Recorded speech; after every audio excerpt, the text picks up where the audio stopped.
दोस्तों नमस्ते। मेरा नाम है तेजेश पवार। मैं आप लोगों को कंप्यूटर के बारे में कुछ जानकारियां बताऊंगा जो मैं जानता हूं। देखो, कंप्यूटर के बारे में अगर जानना है तो कंप्यूटर की जरूरत कहाँ कहाँ पड़ती है, तो सारे कंपटीशन एग्जाम में आजकल कंप्यूटर को 20 से 15 से 20 नंबर में पूछा जा रहा है। उसमें बहुत सारे टॉपिक हैं। सबसे पहले शुरुआत में इनपुट आउटपुट डिवाइस होती है, पेरिफेरल डिवाइस बोलते हैं। उसके बाद में हमारा सीपीयू हो जाता है, जो मेन सर्किट रहता है कंप्यूटर का ब्रेन। और उसके बाद में उस पर प्रोसेसिंग के बाद में डाटा का रिजल्ट मिलता है हमको, ठीक है, आउटपुट डिवाइस मॉनिटर की मदद से। उसके बाद में आती है मेमोरी। मेमोरी का प्रयोग किया जाता है डाटा को स्टोर करने के लिए, लेकिन ये जरूरी नहीं कोई चीज को सेव करेंगे तभी मेमोरी लगेगी। कंप्यूटर को यूज करते टाइम में भी हमको मेमोरी को की जरूरत पड़ती है। जैसे कि मान लो कोई वीडियो चला रहे हैं तो उसको चलाने के लिए भी जगह चाहिए, चलने के लिए, तो वो रैम की जरूरत पड़ती है। तो आज हम मेमोरी टॉपिक के बारे में देखेंगे होता क्या है। देखो, मैं आपको बताता हूँ आज मेमोरी के बारे में। डीपली पढ़ते हम मेमोरी, ठीक है। इसको हमने दो भागों में बांट दिया है मेमोरी को। एक होती है प्राथमिक और दूसरी होती है द्वितीयक, मतलब कि सेकेंडरी, ठीक है। प्राथमिक और द्वितीयक। अब हमारे पास सबसे ज्यादा महत्वपूर्ण होती है प्राथमिक। देखो, प्राथमिक मेमोरी क्या होती है, इस पे याद रखना कि जो रैम होती है, रैंडम एक्सेस मेमोरी, और रोम, ROM रोम, ये दोनों प्राथमिक मेमोरी में होती है। सबसे पहले मैं यहाँ पे लिख देता हूँ RAM रैम, दूसरी हो जाती है ROM रोम, ठीक है। रैम और रोम इनके भी कुछ प्रकार होते हैं, मैं अभी पढ़ेंगे। उसके अलावा प्राथमिक मेमोरी में जो यूज की जाती है उसमें से एक आती है कैश, ठीक है, सभी ने सुना होगा कैश मेमोरी। और एक आती है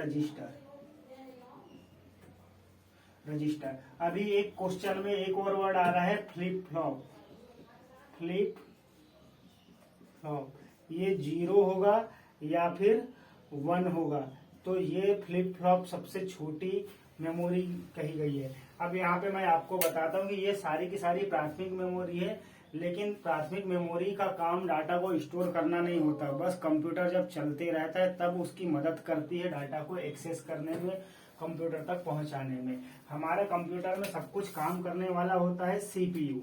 सीपीयू के सबसे करीब में जो मेमोरी रहती है वो सबसे ज्यादा तेज रहती है, और जो सबसे ज्यादा तेज रहती है उसका आकार उतना ही कम होता है। जैसे कि मैं बोलूंगा फ्लिप फ्लॉप सबसे छोटी होती है, ये एक टाइम में 0 को रखेगी या 1 को रखेगी, इससे ज्यादा डाटा नहीं रख सकती। इसी को बोलते हैं ऑन या ऑफ, ठीक है, 0 1 ऑन या ऑफ फ्लिप फ्लॉप के लिए। तो सबसे करीब में फ्लिप फ्लॉप रहेगी। उसके बाद में इसके पास में रहता है रजिस्टर। रजिस्टर की भी क्षमता बहुत कम रहती है स्टोरेज करने की, लेकिन इसकी स्पीड बहुत ज्यादा तेज रहती है, क्योंकि सीपीयू की स्पीड जो रहती है बहुत ही ज्यादा तेज रहती है, और उसको फटाफट कोई चीज देना पड़ता है तब वो उसको एग्जीक्यूट करता है। जितने जल्दी जल्दी हम उसको सामान देंगे, डाटा देंगे, मटेरियल देंगे, उसका एग्जीक्यूशन उतने जल्दी करेगा। तो सीपीयू की गति इसी बात पर डिपेंड करती है कि उसके तक डाटा पहुंचाने वाले की गति कितनी है। स्लो व्यक्ति अगर कोई सामान लेके जाएगा तो लेट पहुंचेगा, तो वो देने वाला भी लेट दे पाएगा अपने आउटपुट को। तो यहाँ पे सीपीयू के बाद में फ्लिप फ्लॉप के बाद में रजिस्टर आ जाती है। रजिस्टर, फ्लिप फ्लॉप और ये केस, ये तीनों मेमोरी सीपीयू के अंदर ही स्थित रहती है। इन तीनों को सीपीयू के अंदर ही बैठा दिया जाता है। लेकिन उसके बाद में आ जाती है रैम और रोम। ये दोनों कहाँ रहती है, तो हमारे कंप्यूटर में जो हमारा कैबिनेट होता है, जो एक डब्बा रहता है ना, टीन का डब्बा या प्लास्टिक का डब्बा जो बना रहता है, उसको कैबिनेट बोलते हैं। कैबिनेट के अंदर एक प्लेट रहती है जिसको बोलते हैं मदरबोर्ड। मदरबोर्ड मतलब कि एक प्रकार से मेन वाला सर्किट बोर्ड। ये मदरबोर्ड में सारी चीजें स्थित रहती है। मैं सबसे सेंटर में ये सीपीयू को बैठा देता हूँ यहाँ पे। सीपीयू के बाद में यहाँ पे रखे रहते हैं रैम। जैसे कि यहाँ पे 2 रैम लगा दी, उसके बाद एक जगह पे रोम को लगा दिया जाता है। तो ये जो ये रहती है इसको बोलते हैं RAM, random access memory. Random access memory जो रहती है वो मदरबोर्ड में लगी रहती है किसी सॉकेट के अंदर। तो यहाँ पे सॉकेट मतलब कि क्लिप रहती है, उस पर फंसा देते हैं किसको, हम रैम को। और रैम के बाद में रोम रहती है। रोम जो रहती है इसको भी मदरबोर्ड में ही चिपका दिया जाता है, इसको निकाल नहीं सकते हैं रोम को। रैम को तो आप निकाल सकते हो और दूसरी लगा सकते हो, लेकिन ROM रोम इसको आप नहीं निकाल सकते, ये हमेशा रहती है। अब बात आ जाती है रैम और रोम दोनों लगा दिए सेकेंडरी मेमोरी की। सेकेंडरी मेमोरी का संबंध यहाँ से नहीं रहता, ये बाहर रहती है। बाहर कैसे रहती है मैं ये बता देता हूँ। हमको दिखती तो नहीं है, लेकिन एक डब्बा आता है जिसके अंदर हार्ड डिस्क बोलते हैं, ठीक है। हार्ड डिस्क का साइज ऐसा रहता है इस टाइप से, ये इस टाइप से यहाँ पे कुछ बिंदु रहते हैं, यहाँ से लाके ये डब्बे के अंदर कनेक्शन होगा। अगर ऐसे करने में क्या होगा, हम जब सीपीयू को उठाएंगे हार्ड डिस्क को दूसरे हाथ से उठाना पड़ेगा। ये समस्या से बचने के लिए हम क्या करेंगे कि हम हार्ड डिस्क को लाएंगे और यहाँ पे नट से कस देंगे, कहाँ पे, हमारे कैबिनेट के अंदर पे ही किसी नट से ऐसे फंसा देंगे। तो हमारी हार्ड डिस्क तो सेकेंडरी मेमोरी है, जिसको इधर उधर गिरे पड़े ना, घिंचाए ना, खराब ना हो, इसलिए वो कैबिनेट के अंदर किसी खाने में फिट कर दिया जाता है, उसको बोलते हैं सेकेंडरी मेमोरी।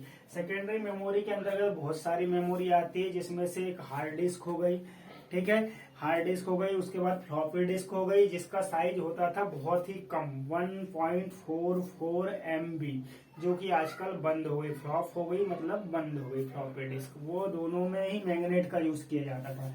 इसके अलावा हम सेकेंडरी डिवाइस के रूप में या सेकेंडरी स्टोरेज डिवाइस के रूप में डीवीडी का यूज करते हैं, जो आप लोग पिक्चर देखने के लिए यूज करते हैं, ठीक है।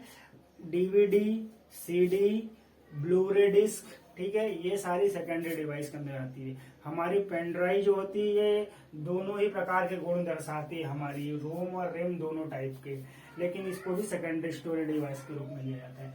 अब मैं आपको बताता हूँ कि रैम में डाटा की स्पीड बहुत तेजी से काम करती है, इसलिए इसको रैंडम एक्सेस मेमोरी बोला जाता है। तेजी से मतलब कि रैंडमली जहां से डाटा चाहो वहां से उठा लेगी। रीड ऑनली मेमोरी मतलब रोम के और अन्य प्रकार होते हैं। एक रोम होता है रीड ऑनली मेमोरी, फिर रोम के सामने पी लगा देंगे तो पी रोम हो जाता है, ठीक है। रोम के बाद में पी रोम के साथ में ई लगा देंगे, ई पी रोम हो जाता है ना। तो ये क्या हो गया, read only memory, programmable read only memory, erasable programmable read only memory, और एक और होता है इस पे डबल ई लग जाता है, electrical erasable programmable read only memory. याद रखना इनमें थोड़ा थोड़ा अंतर रहता है, ठीक है। इन तीनों में, इसमें जो डाटा रखा रहता है इसको कुछ नहीं कर सकते, मिटा भी नहीं सकते, कुछ भी नहीं कर सकते। पी रोम में प्रोग्रामेबल रीड ऑनली मेमोरी के डाटा को एक बार मिटा सकते हैं, ठीक है। लेकिन erasable programmable read only memory, इसमें जो डाटा रहता है उसको इरेज कर सकते हैं, लेकिन इसके लिए पराबैंगनी अल्ट्रा वायलेट किरणों के प्रकाश की जरूरत पड़ती है, उससे इसको मिटाते हैं ईपी रोम को। और electrical erasable programmable read only memory, आज हमारे लैपटॉप, कंप्यूटर, हमारे मोबाइल में जो हम मेमोरी यूज करते हैं वो ये वाली रहेगी, electrical erasable programmable read only memory. Electrical मतलब कि हमारे मोबाइल में ही हम बैटरी रहती, चार्ज रहती, उससे उसको पावर मिलती है, खटाक से उड़ा देते हैं, डिलीट कर देते हैं फाइलों को, फिर सेव कर लेते हैं, फिर डिलीट कर देते हैं। तो ये electrical programmable read only memory. यहाँ पे हमको याद रखना है कि जो हमारी पेन ड्राइव है, पेन ड्राइव इसी का उदाहरण है, electrical erasable programmable read only memory, ठीक है। और electrical erasable programmable read only memory को मिटाने के लिए इलेक्ट्रिक का यूज किया जाता है, ठीक है। ये चीज को हमको ध्यान रखना है, ठीक है। उसके बाद में केस, रजिस्टर, फ्लिप फ्लॉप के बारे में बता चुका हूँ। ये सबसे तेज गति की मेमोरी होती है। एक चीज बात और, हमारी जो सेकेंडरी मेमोरी रहती है उनका साइज बहुत बड़ा रहता है, जबकि प्राइमरी का साइज बहुत कम रहता है। उसके बाद भी सेकेंडरी सस्ती होती है, प्राइमरी मेमोरी बहुत महंगी होती है।